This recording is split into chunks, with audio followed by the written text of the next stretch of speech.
wabarakatuh. Alhamdulillah wassalatu wassalamu ala Rasulillah Muhammad ibn Abdullah wa ala alihi wa sahbihi wa mawalah. Asyhadu an la ilaha illallah wahdahu la syarika lah wa asyhadu anna Muhammadan abduhu wa rasuluh la nabiyya ba'dah. Allahumma salli wa sallim wa barik ala nabi Mustafa Muhammad ibn Abdullah wa ala alihi wa sahbihi wa mawalah. Hadratul mukarram, para alim ulama, para santriawan dan santriawati, para pemirsa media online di mana saja berada, mudah-mudahan selalu dimuliakan Allah Subhanahu wa Ta'ala. Syukur kita panjatkan kepada Allah yang telah banyak melimpahkan ribuan juta kenikmatan bagi kita semua. Di antara nikmat iman, nikmat Islam, mesti diberikan panjang umur dan kesehatan Allah Subhanahu wa Ta'ala, sehingga dengan izinnya kita bisa jumpa kembali dalam taklim online yang mudah-mudahan segala kegiatan yang kita lakukan mendapatkan keberkahan dari Allah Subhanahu wa Ta'ala. Dan kita harapkan semoga kita berdoa kepada Allah, semoga diri kita dijauhkan dari segala hal mara bahaya. Juga Allah berikan kesabaran kepada saudara-saudara kita yang mungkin terpapar virus corona. Semoga Allah berikan cepat kesembuhan buat saudara-saudara kita. Dan bagi yang tidak kena, mudah-mudahan Allah jauhkan dari segala ujian ini untuk kita semua, keluarga kita dan orang-orang kita cintai. Salawat dan salam semoga selalu tercurah kepada junjungan alam baginda Nabi Muhammad SAW beserta keluarga, para sahabat dan para tabi'in yang mudah-mudahan Allah jadikan kita semua sebagai umat Rasulullah dunia telah mendapatkan syafaat yaumul qiyamah nanti. Amin ya rabbal alamin. Para santri dan para sahabat yang dimuliakan Allah Subhanahu wa Ta'ala, bahwasanya kajian malam hari ini yaitu kitab hadis, kitab Tangkihul Qaul. Bagi para santri yang punya kitab kuningnya halaman 13. Bagi santri yang punya kitab kuningnya dibuka halaman 13, baris ke-6 mau ke-7 ya. Baris ke-6 atau baris ke-7 pertama. Dimulai daripada hadis riwayat yaitu Sunan Abi Daud, dan juga hadis riwayat Imam Sunan Tirmidzi, Sunan Nasa'i, Sunan Ibnu Majah, dan Musnad Imam Ahmad. Bismillahirrahmanirrahim. Qala al-muallif rahimahullahu ta'ala, nafa'ana bi'ulumihi wa madana biasrarihi fi daraim. Wa qala sallallahu alaihi wasallam, la imana liman la amanata lahu. Dan wis nandika sapa Kanjeng Nabi Muhammad sallallahu alaihi wasallam ing lafaz, la imana ora iman iku tetep liman kedue wong la amanata lahu kang ora amanah lahu tetep kedue si wong. Bahasa Melayunya, wa qala sallallahu alaihi wasallam, setelah bersabda Muhammad SAW, la imana, tidaklah disebut beriman, liman kepada seseorang, la amanata lahu, yang tidak amanat lahu baginya. Wa qala sallallahu alaihi wasallam, la yu'minu ahadukum, orang beriman, la yu'minu ahadukum, la yu'minu ahadukum hatta yuhibba li akhihi ma yuhibbu li nafsihi.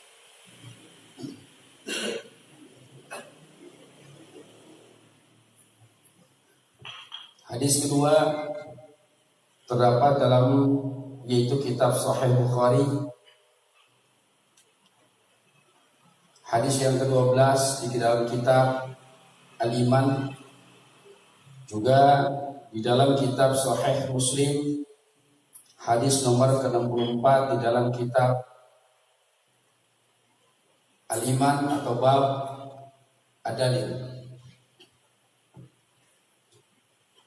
La yu'minu, wa qala sallallahu alaihi wasallam, bisnadika sopo Kanjeng Nabi Muhammad sallallahu alaihi wasallam, ing lafaz la yu'minu, ora beriman, ahadukum sopo salah sewiji sira kabeh, hatta yuhibba, sehingga cinta ya si ahad di akhihi, kedua saudarane atau dura si ahad, ma yuhibbu li nafsi, ing perkara yuhibbu kang cinta kang demen ya siman li nafsihi maring awake siman. La yu'minu, tidaklah beriman, ahadukum salah satu dari kalian semua, hatta yuhibba, sehingga kalian mencintai akhihi kepada saudaranya, ma yuhibbu li nafsihi, akan perkara yang dicintai li nafsihi, melebihi dirinya.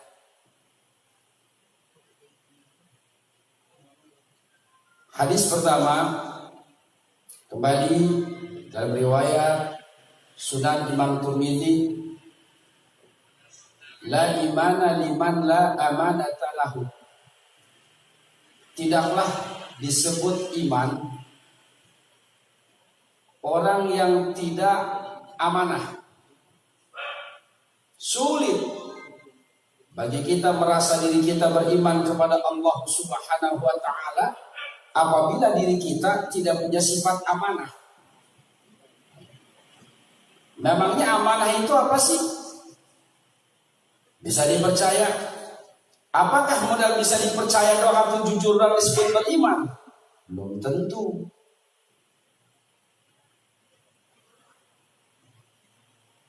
Yang disebut amanah bukan hanya itu saja. Penting sekali sifat amanah dalam diri kita.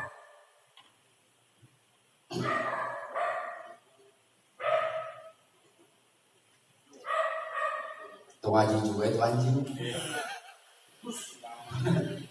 Wah, pengen ngaji tuh anjing, masya Allah, suara kuku, suaranya masuk, pengen ngaji. Pengen ngaji online gak punya handphone tuh anjing. Kayaknya gak ada kuota gitu. Lihat caranya. Ay fa innal mu'min man amanahu al-khalq ala anfusihim wa amwalihim, faman khana wa jara falaysa bimu'minin. Yang disebut orang yang beramanah, yang punya sifat amanah adalah fa innal mu'min, ay fa innal mu'min, orang yang benar-benar loyalitas, punya yaitu keyakinan tinggi di hadapan Allah Subhanahu wa taala, punya tugas. Artinya man amanahu al-khalq, orang mampu memberikan rasa aman kepada seluruh makhluk. Karena amanah yu'minu imanan amanatan fawa amin, kata Mang Santri. Jadi orang yang beriman setidaknya punya ciri khas, 4 ciri dalam dirinya, 4 ciri dalam individunya. Yang pertama amanah, yu'minu, dia mampu memberikan rasa aman kepada orang lain. Tidak akan pernah mungkin orang yang beriman itu kerjaannya nakut-nakutin orang. Ini banyak di kita ini. Ngaku beriman kepada Allah Subhanahu wa taala tapi bikin status nakut-nakutin orang. Asal ketemu orang batuk, pintu ditutup. Asal ketemu orang bersin, pintu ditutup. Tiap hari setiap masuk rumah cuci tangan mulu. Rumah siapa cuci tangan? Cuci tangan mulu. Makanya kapan? Disuruh cuci tangan mulu, bahkan agak bakal menakan. Ya Allah. Bikin status, bikin berita kalau menakutkan. Ini bukan orang yang amanah. Orang yang amanah itu memberi rasa aman. Sungguh pun dalam situasi dan kondisi seperti ini begitu sangat mencekam sebagian orang. Wabah penyakit di mana-mana tanpa mengenal usia, tanpa mengenal status, tanpa mengenal dia kaya kah, miskin kah, soleh kah, tidak soleh kah, perempuan kah, muda kah, tua kah, hampir sama semuanya. Lalu ketika musibah ini terjadi, orang beriman mesti memberikan itu penjelasan yang terbaik, bukan untuk hanya menakut-nakuti saja. Bagaimana cara untuk menghindarkannya, bagaimana solusinya, itu ciri-ciri orang beriman kepada Allah Subhanahu wa taala. Besok mulai program dari pemerintah, apa namanya? PSBB, bukan PSBB. Itu mau sekolahan dulu Mang Nawe. PSBB. Mulai menjaga jarak dengan skala besar. Mulai menjaga jarak sampai dengan skala besar. Mulai besok keluar rumah harus pakai masker. Makanya Masya Allah, Alhamdulillah di pesantren Minhaj ini donasi masker kurang lebih hampir berapa Mang Nawe kemarin? 2.000 lebih ya. Setidaknya satu masker itu manfaat buat satu orang saja dulu. Bayangkan kalau seandainya dari 2.000 sekian masker kita bagikan dan itu manfaat kepada orang lain, maka begitu besar pahala yang Allah berikan buat kita. Bukan dilihat seberapa besarnya, bukan dia seberapa banyaknya, bukan dilihat seberapa mahalnya, tapi dilihat seberapa pedulinya kita buat saudara-saudara kita. Ayo, saudara-saudaraku yang dicintai Allah Subhanahu wa taala yang di rumah masing-masing, jangan nunggu diberi. Maka bagi kami setiap santri wajib memberikan minimal satu masker buat saudaranya. Minimal satu masker, jangan mau nerima doang. Belajar untuk kita memberikan. Belajar untuk kita peduli kepada orang lain. Belajar, dididik diri kita untuk mempunyai jiwa sosial. Agar apa? Agar kelak diri kita menjadi orang yang punya martabat di hadapan Allah Subhanahu wa taala. Buat rasa aman, itu ciri-ciri orang beriman. Buat rasa membuat orang damai, itu ciri-ciri orang beriman. Beriman kepada Allah Subhanahu wa taala. Fa'innal mu'mina man amanahu al-khalqa. Orang iman kepada Allah Subhanahu wa taala mampu memberikan rasa aman kepada seluruh makhluk. Tidak hanya kepada manusia saja, seluruh makhluk. Wa ala anfusihim, kemudian dirinya, atas jiwa-jiwa manusia memberikan rasa nyaman. Mungkin insya Allah besok sebagian para santri kelilingnya setiap jalan bawa masker itu buat rasa aman. Selamatkan jiwa seseorang walaupun dianggap sepele, walaupun dianggap tidak seberapa, hanya berapa ribu rupiah saja. Ngasih tukang nasi goreng yang keliling belum pakai masker, suruh pakai masker. Tukang ojek keliling yang nggak pakai masker, kasih masker. Pedagang yang nggak pakai masker, kasih masker. Jangan milih yang cakep-cakep aja kasih masker, nenek-nenek enggak. Atau jangan begitu Bang Takim, bahaya ini. Jangan tebang pilih. Ayo saudara-saudara kita, Yang satu agama atau tidak beragama sekalipun, sepanjang itu kita memberikan kebaikan, maka insya Allah akan mendapatkan keberkahan dari Allah Subhanahu wa Ta'ala. Tidaklah disebut beriman liman la amanata lahu. Orang yang tidak punya rasa amanah di hadapan Allah Subhanahu wa Ta'ala tidak bisa dijaga kejujurannya, tidak bisa dijaga amanahnya, tidak mampu menjaga amanah. Ya Allah, sulit jaga amanah ini. Apapun yang nama amanah itu kan titipan. Namanya titipan sesuatu yang bisa diambil kembali oleh Allah Subhanahu wa Ta'ala. Amanah itu bukan hanya jabatan saja, harta, jiwa, raga, kemampuan, ilmu, intelektual, semuanya adalah amanah dari Allah Subhanahu wa Ta'ala.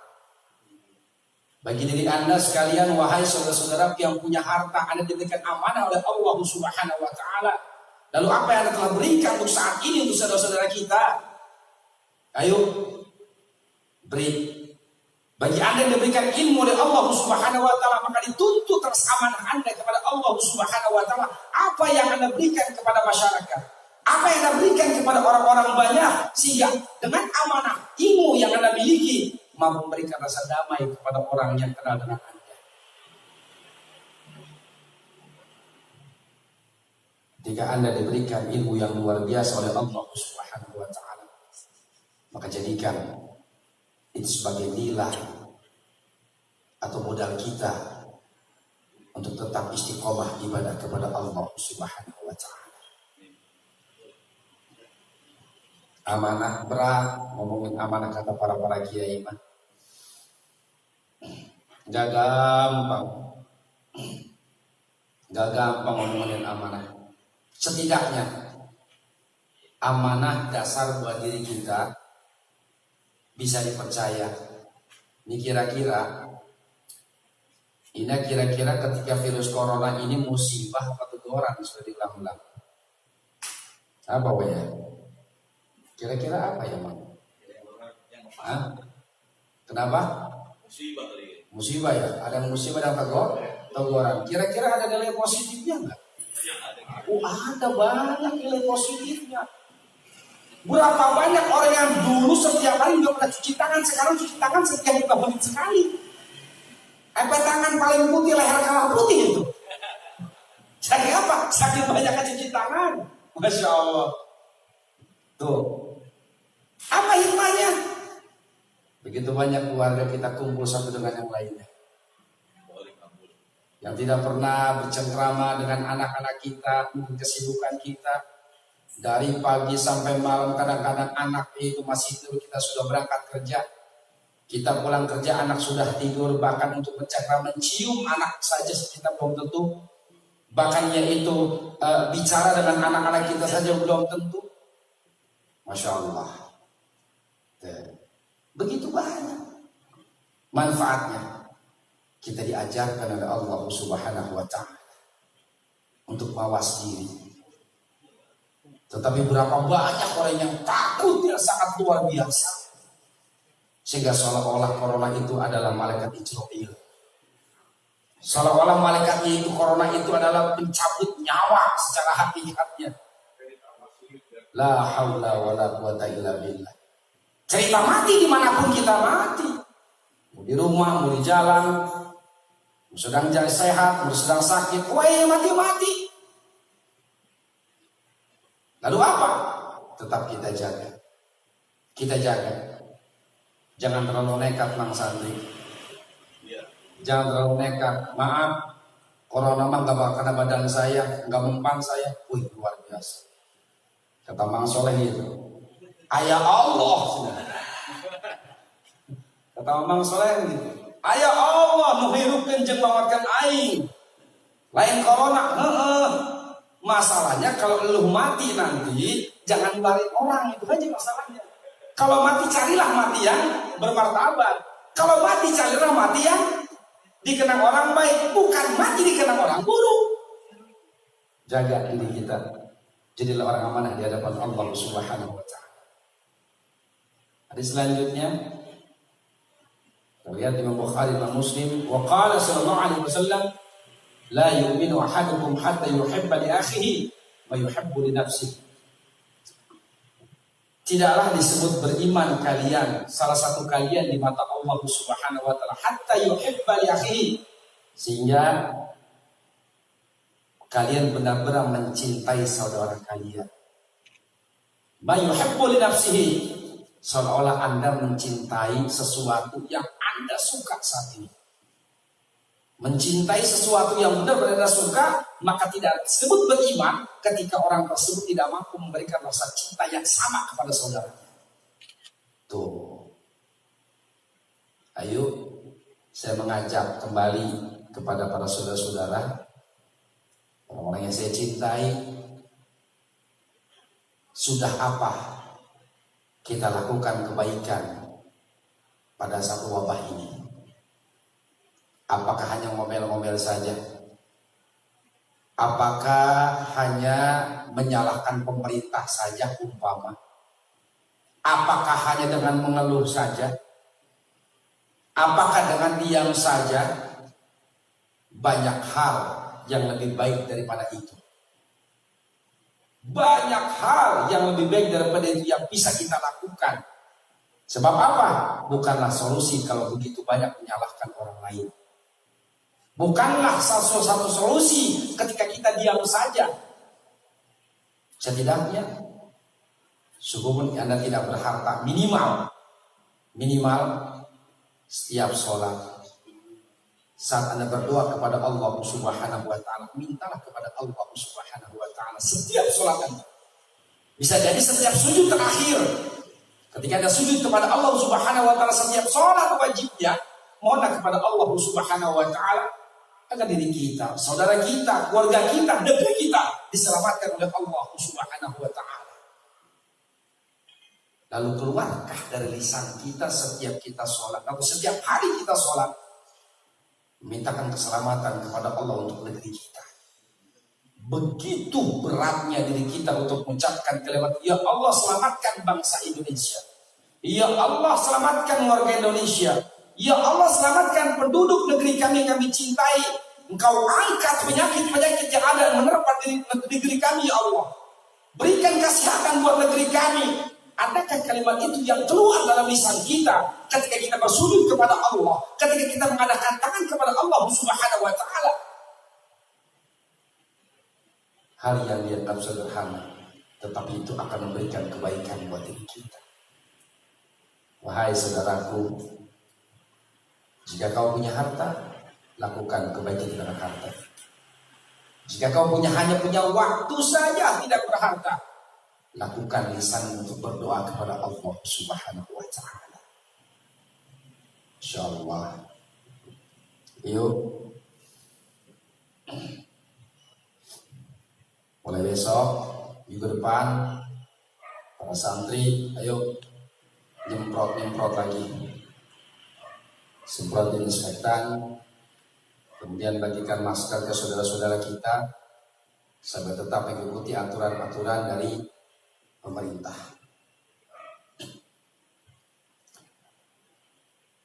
Wa qala sallallahu alaihi wasallam, hadis yang ke-3 ya.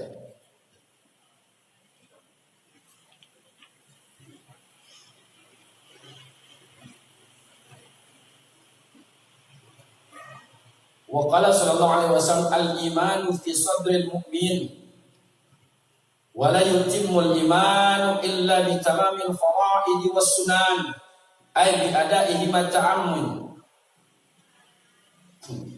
ta'ammain. Wa qala sallallahu alaihi wasallam, usnadika sama kanjeng Nabi Muhammad sallallahu alaihi wasallam,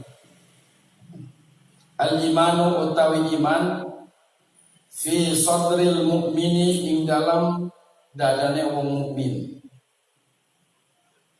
wala yutimmu lan ora sempurna al imanu opo iman illa bitamamil faraidi, angin kalawan sempurnane faraid, hal-hal yang wajib, hal-hal yang fardu, was sunani dan pirang-pirang sunnah.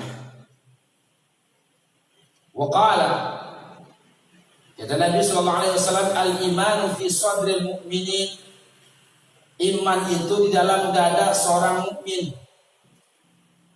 Seseorang mengaku iman kepada Allah Subhanahu wa taala, iman ditaruh dalam dada. Lalu wala yutimul imanu, tidak akan pernah sempurna imannya seseorang illa bitamamil faraid, berkecuali dia menyempurnakan hal-hal yang menjadi kewajiban dia di hadapan Allah Subhanahu wa taala. Salat wajib, zakat wajib, puasa wajib, haji wajib, menolong orang lain wajib, memberikan keamanan bagi orang lain itu wajib. Tidak akan pernah sempurna iman seseorang ketika dia tidak melakukan hal-hal yang diperintahkan oleh Allah Subhanahu wa taala, hal yang berkaitan dengan wajib. Wasunan, dan melakukan kesunahan-kesunahan, sunah-sunah Nabi Shallallahu Alaihi Wasallam lakukan. Bagaimana pengen disebut iman? Mengaku saya orang beriman tapi sholat enggak, ngaji enggak, dengan para ulama menghina, dengan orang-orang alim mencaci, dengan orang soleh membuli. Lalu siapa menjadi rujukannya buat diri dia ketika dia ibadah kepada Allah Subhanahu wa taala?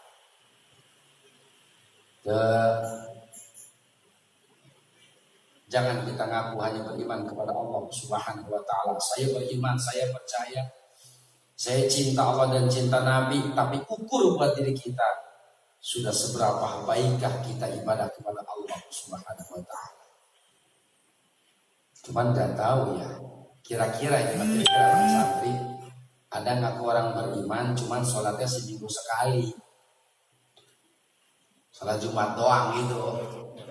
Nah, sholat Jumat doang, begitu sekarang dilarang lagi ya. Sholat Jumat nggak ada. Kira-kira masih nggak ngaku iman kepada Allah Subhanahu wa taala diterima?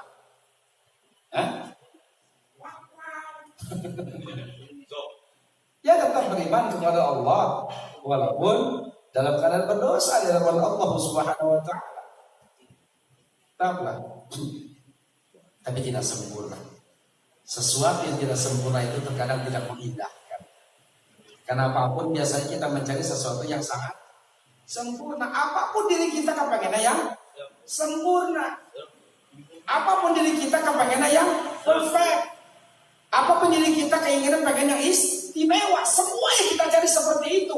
Tapi ketika ibadah kepada Allah Subhanahu wa taala tidak mau mencari rasa istimewa. Contoh kecil. Sholat dari kecil. Dari umur berapa kakek ini sholat? Baru kemarin. Insya-Allah kakek baru sholat tahun kemarin. Nah selama ini kemana wae ki? Baru insaf. Umpama sholat dari umur katakan baliklah 2 sampai 15 tahun mulai sholat, sampai umur 25 sampai 30 sholat. Lalu ketika sholat kita dijadikan rutinitas, ya bagus, tidak pernah ketinggalan waktunya, cakep, tidak pernah yaitu tinggal berjamaah, luar biasa. Tapi mesti kita lihat apakah kualitas sholat kita hanya sampai di situ saja. Hanya sampai ketika yaitu mendengar azan langsung datang sholat. Apakah hanya sampai ketika yaitu mana ketinggalan imam merasa rugi? Apakah hanya sampai pada saat itu datang waktu sholat kita buru-buru segala macam? Bagus. Tapi kembali coba berapa banyak diri kita ketika sholat itu dari mulai takbir sampai salam bacaannya kadang-kadang banyak yang nggak ngerti. Banyak yang nggak ngerti. Allahu Akbar artinya Allahu Akbar, Allahu Maha Besar. Terus baca doa iftitah. Allahu Akbar kabira walhamdulillahi katsira wa subhanallahi bukratan wasilah dan seterusnya. Terus artinya apa? Baca hafal, baca biasa. Tapi ketika ditanya artinya nggak tahu sama sekali. Bahkan Al-Fatihah yang dia sering baca, dimanapun sering dia baca, hafal dari kecil sampai sekarang. Tapi ketika ditanya artinya, I don't know, I don't know. Orang-orang nyong. Lalu kemana kualitasnya? Apa hanya sebatas rutinitas saja? Lalu ketika dia baca surat, sungguh pun hanya surat yang pendek sekalipun, paling mentok kuliah dulu atau falak binas, sedikit pun kadang-kadang dia tidak mengerti. Tapi coba jajal, ketika kita menghafalkan satu lagu, menghafalkan satu syair, apakah bahasa Inggris, bahasa India, bahasa apapun, itu pasti dihafal sama sekali. Mesti dia tahu itu artinya. Masya Allah. Kadang-kadang kalah sama lagu-lagu. Kadang-kadang kalah sama syair-syair. Kadang-kadang kalah dengan hal-hal seperti itu. Masya Allah. Coba dirubah. Coba dirubah. Ayo. Buat yang muda-muda, jadikan Fatihah Anda seperti Anda, seperti kalian menghafal lagu-lagu barat sekalipun. Ya. Lagu Aisyah. Sekarang lagi apa? Ya Aisyah ya. Apa namanya istri Rasulullah ya? Aisyah istri Rasulullah lagi viral. Boleh silakan. Anda hafalkan semuanya. Boleh. Sampai syair-syair dari mana yang menciptakan siapa? Syair pertamanya siapa? Lagunya dari mana awalnya? Kemudian ada gubahan-gubahan dengannya itu religi. Dicari semuanya. Tapi kenapa Anda tidak mengubah otak Anda, kemampuan Anda, kepandaian Anda untuk menghafal Al-Fatihah dengan artinya? Surat yang Anda baca dalam surat dengan artinya, minimal artinya. Kenapa Anda tidak bisa itu? Kenalan deh.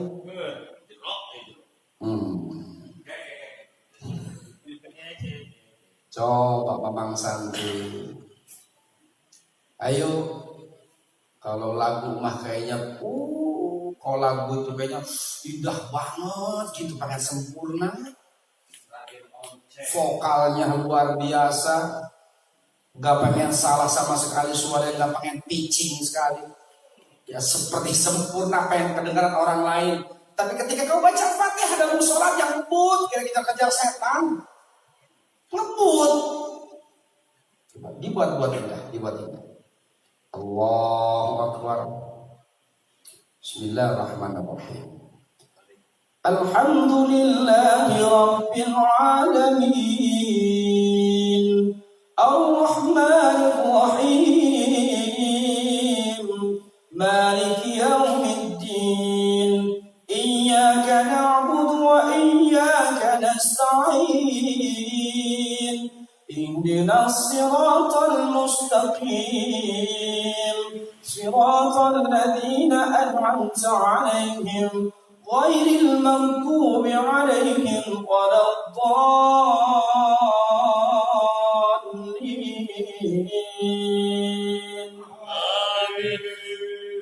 Enak, enggak disuruh amin, ente aja pasti amin. Otomatis. Kenapa? Karena jelas badan juga enak. Begitupun siapapun. Ketika baca seperti ini, ayo mulai coba diolah. Kualitas. Ya. Ustadz, suara saya maaf kurang bagus, kayak serak-serak rangginang lah mau makan gitu.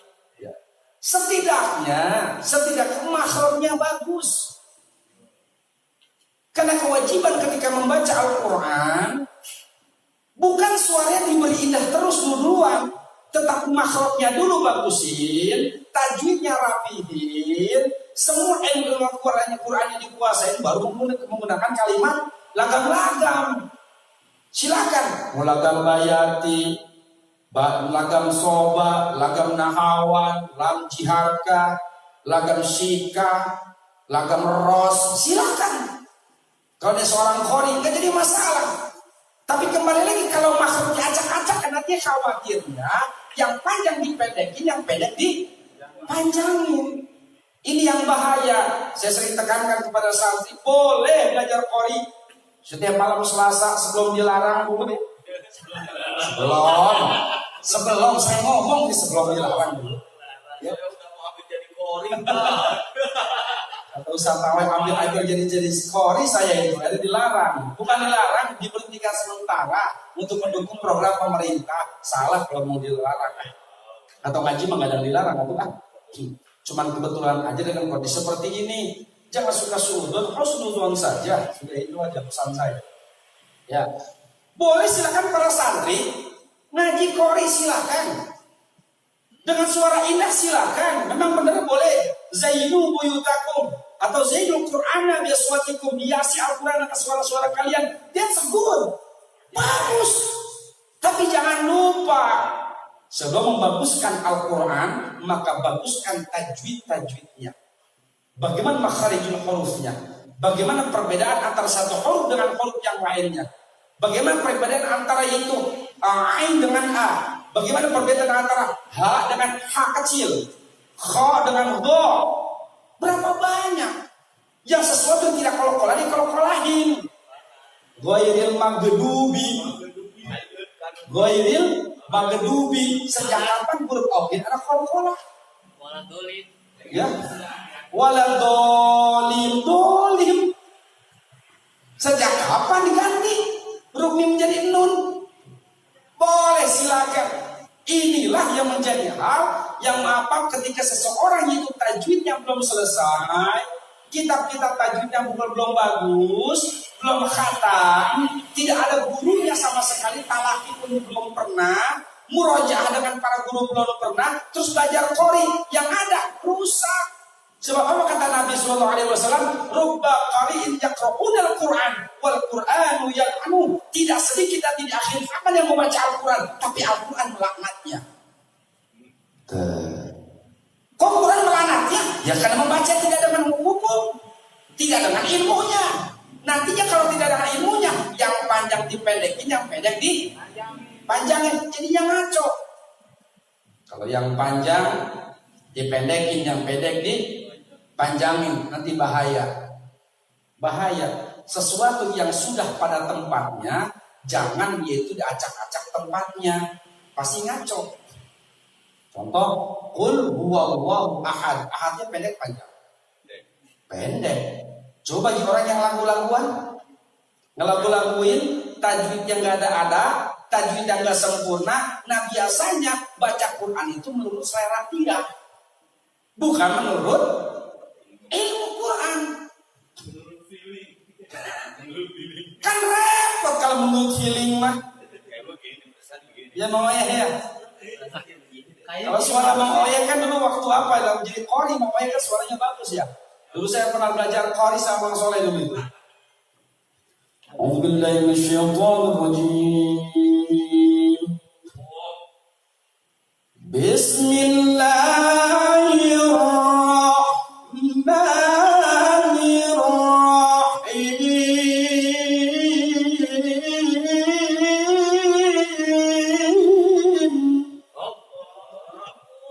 Itu bismillah mahal itu maksudnya. Qul huwallahu ahad. Allahus samad. Pendek semua. Coba jajar orang nggak pakai tajwid, nggak pernah belajar makhraj, nggak pernah belajar mat. Apakah mat tobi'i, mat arif itu sukun, mat wajib mutasil, mat wajib munfasil, yang tahunya dia mat lepis doang. Nantinya yang pendek dipanjang-panjangin, yang panjang dipendekin, nggak rusak Al-Quran tersebut. Wajar kelaknat. Contoh, mentang-mentang bagus suaranya. Qul huwallahu ahad.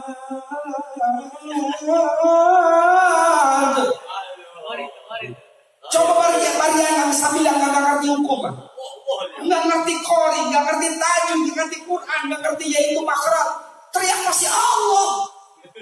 Sebab apa? Karena nggak tahu sama sekali, bro.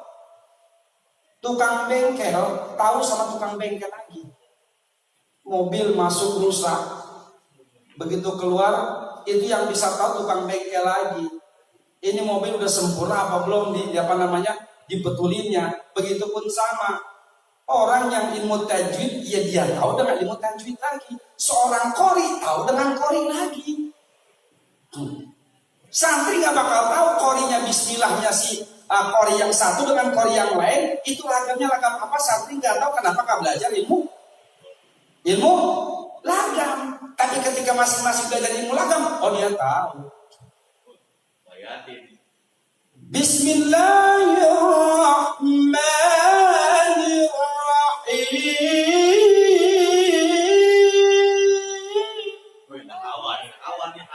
Laga mama coba itu. Beda. Coba. Bismillahirrahmanirrahim.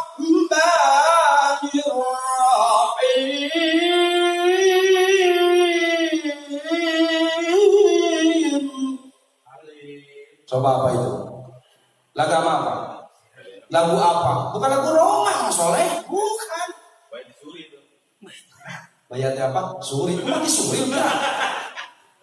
Ya Allah. Bagaimana mungkin keilmuan seseorang itu dia merasa dirinya pinter, dia alim, mesti ada jurinya, bro. Ingat, sepandai pada diri kita, kelak kita akan diculikan oleh orang yang lebih pandai. Kalau kata Jawa Rama begini, di atas gunung ada gunung lagi, di atas langit ada langit lagi. Kadang sepinter-pinternya mamang santri hafal 1000 hadis, ya hafal 1000 hadis, 9.999 hadis dhaif, 1 juz sahih. 1000 hadis ente hafal, ya.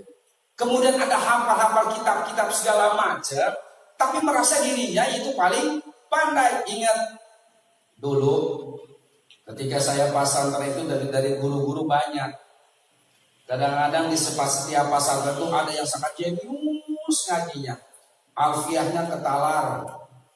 Jangankan kitab-kitab yang kecilnya, alfiah ketalar. Jangankan hanya Yakulu, Imriti, Tijandarori, ilmu tauhidnya, atau kitab-kitab apa segala macam, matan bina segala macam dia hafal, segala macam dia pandai. Bahkan kitab-kitab alfiah yang dianggap induk dalam ilmu yaitu nahwu dan sharaf, tapi ketika dia berani untuk sedikit saja mengkritik seorang gurunya ketika taklim, maka hati-hati, keberkahan itu akan dicabut oleh Allah Subhanahu wa ta'ala. Namanya guru, maka kadang-kadang kan kita kalau nemu guru yang tua ngaji aja kadang-kadang maaf. Ini kalau guru yang tua itu biasanya bukan penyakit ya, kendalanya 3. Kalau guru udah tua, yang pertama baca halaman 1 kadang-kadang loncat ke halaman 9. Atau baris pertama kadang-kadang loncat ke baris ke-10. Namanya tua-tua begitu. Kadang-kadang bacaan yang dia baca jabar JR-nya mungkin makhrajnya atau i'rabnya salah. Wajar sudah tua. Yang kadang-kadang ketiga mana? Ketika dia menyampaikan kitab itu kadang-kadang pembahasan kemana-mana, nggak sesuai dengan yaitu pembahasan kitabnya. Ini hal yang wajar. Nah, tapi ketika keletak hati seorang murid saya tidak suka, maka hati-hati keberkahan Allah cabut. Makanya cari ilmu itu pernah saya sampaikan, bahkan ketika mendapatkan yaitu pesan dari guru-guru, yang cari ilmu itu minimal dua prinsip. Apa tuh Kiai? Cari ilmu biar pandai, yang kedua cari ilmu biar berkah. Kalau pandai banyak di pasantren manapun pasti ada santri yang pandai, ada yang jenius itu pasti. Itu ada yang jenius, sangat jenius itu pasti. Tapi berapa banyak orang yang jenius ketika di masyarakat tidak manfaat ilmunya? Bisa jadi karena keberkahannya dari seorang guru dia tidak dapatkan. Ada yang cari berkah, ajak ngaji mau nggak? Ada. Kadang-kadang suka bingung nih saya. Ya, kadang-kadang suka bingung nih. Ada seorang santri ngaji nggak pernah. Cuma suruh gurunya udah cuci piring aja, cuci piring bertahun-tahun. Cuci baju bertahun-tahun. Atau nyawa bertahun-tahun. Kadang ambil air bertahun-tahun. Kadang-kadang keberkahan itu melebihi daripada manfaat orang punya ilmu banyak. Kadang-kadang lebih hebat daripada orang hafalannya banyak. Kadang-kadang diturut masyarakat orang model begitu. Cuman saya kalau ditanya ya itu, ya namanya ngaji cuman di sawah gitu kan. kitabnya belum selesai, tiba-tiba suruh ngajar, ya udah segitu doang. Tapi tidak menutup kemungkinan orang yang diberikan keberkahan itu karena ada doa guru. Kalau sudah ada doa guru, insya Allah ilmu apapun akan nempel kepada diri dia, akan mudah untuk dipahami. Ayo bang santri, al-iman fi sadril mu'min. Iman itu ada dalam hati seorang mukmin. La yatimul iman illa bitamam faraidus sunnah. Tidak akan pernah sempurna imannya seseorang berkecuali menyempurnakan kewajiban-kewajiban diajarkan oleh Allah dan perintahkan oleh Allah dan Rasulnya, dan juga mengamalkan menyempurnakan segala sesuatu yang hal yang bersifat sunnah Nabi Sallallahu Alaihi Wasallam. Tambahkan ibadah kita kepada Allah Subhanahu Wa Taala. Jangan untuk ibadah. Jikalau sesuatu hal ibadah kita bukan dilarang, ya, tapi ditangguhkan mungkin karena ada sesuatu hal, maka boleh Anda melakukan sholat di rumah. Sholat malamlah di rumah, minta kepada Allah Subhanahu Wa Taala agar segala bencana di negeri kita Allah angkat semuanya. Agar segala bencana di negeri kita Allah berikan kebaikan untuk kita semuanya. Pesan saya buat para santri dan para pemirsa di mana saja berada, jangan pernah berhenti lisan kita untuk berdoa kepada Allah Subhanahu Wa Taala di setiap akhir sholat kita, di setiap sholat malam kita. Bila perlu menangislah kepada Allah untuk meminta keselamatan untuk diri kita, anak-anak kita, keluarga kita, saudara-saudara kita, dan orang yang kita cintai selama ini. Semoga Allah jauhkan dari penyakit untuk kita semuanya. Allah jauhkan virus corona ini dari negeri kita. Allah berikan kemudahan, segala kemudahan untuk memberikan keamanan di negeri kita. Dan Allah hindari segala hal buruk dari negeri kita. Mudah-mudahan Allah berikan keberkahan buat diri kita. Itu saja pada malam hari ini, yaitu ngajinya. Mudah-mudahan Allah berikan manfaat untuk kita semua. Sama kita berdoa kepada Allah dengan penuh khusyuk dan tawadhu, dengan satukan hati kita, jiwa kita, niat kita hanya semata-mata karena Allah Subhanahu Wa Taala. Kita meminta kepada Allah di malam berbahagia ini, di malam yang penuh keberkahan ini, kita minta kepada Allah.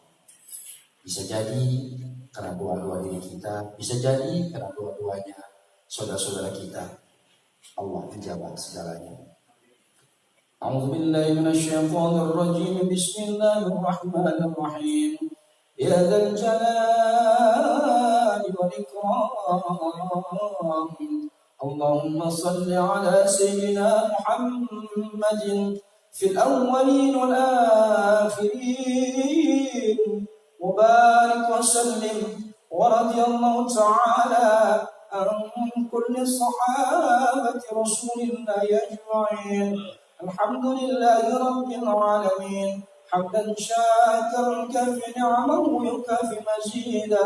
يا ربنا لك الحمد كما ينبغي لجلال وجهك الكريم وعظيم سلطانك. اللهم صل على سيدنا محمد صلاة تكون ترضى حقا وداء. اللهم صل على محمد النبي الأمي وعلى آله وصحبه وسلم. اللهم اغفر لنا ذنوبنا ولآبائنا وأمهاتنا والجداد والجدات والأسرة والمشايخ وجميع المسلمين والمسلمات والمؤمنين والمؤمنات الأحياء منهم والأموات إنك سميع قريب مجيب الدعوات ويا قاضي الحاجات. اللهم لا سهل إلا ما جعلته سهلا وأنت تجعل الحزن إذا شئت سهلا. اللهم ادفع عنا الغلاء والوباء والبلاء والفحشاء والمنكر والسيوف المختلفة والشدائد والمحن ما ظهر منها وما بطن من بلدنا هذا خاصة ومن بلدان المسلمين عامة إنك على كل شيء قدير. اللهم إنا نعوذ بك من البرص، اللهم إنا نعوذ بك من البرص والجنون والجذام وسيل الصداع ومن كل شيطان. اللهم سلمنا وأهلنا وبلادنا من الطاعون. اللهم سلمنا وأهلنا وبلاد المسلمين من رزقنا يا الله يا الله يا حي يا قيوم يا رب العالمين. اللهم إنا نسألك الشفاء، اللهم إنا نسألك الشفاء، اللهم إنا نسألك الشفاء، شفاء لا يغادر سقما، شفاء لا يغادر سقما. اللهم لا سهل إلا ما جعلته سهلا، وأنت تجعل الحزن إذا شئت سهلا. اللهم اهدنا الصراط المستقيم، صراط الذين أنعمت عليهم غير المغضوب عليهم ولا الضالين. اللهم يسر لنا ولا تعسر علينا، تمم في الخير مع السلامة والبركة إنك على كل شيء قدير. ربنا لا تزغ قلوبنا بعد إذ هديتنا وهب لنا من لدنك رحمة إنك أنت الوهاب. ربنا ظلمنا أنفسنا وإن لم تغفر لنا وترحمنا لنكونن من الخاسرين. ربنا آتنا في الدنيا حسنة وفي الآخرة حسنة وقنا عذاب النار.